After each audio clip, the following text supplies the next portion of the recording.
How to change your WhatsApp number in Facebook Marketplace. Now, if you want to change your WhatsApp number in Facebook Marketplace, it is very simple. There are two ways to change your WhatsApp number in Facebook Marketplace.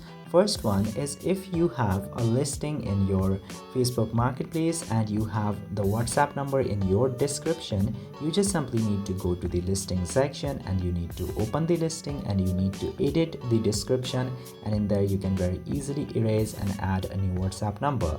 Now, if you don't have that and you have WhatsApp number in your Facebook profile, in that case you just simply need to go to the Facebook profile and open it, and then tap to this pencil icon beside the personal details, and once you go there, scroll down to all the way to bottom and you are gonna see the option of contact info, where you are gonna see your WhatsApp number, and from there you can very easily select that WhatsApp number and erase it and add a new number in here.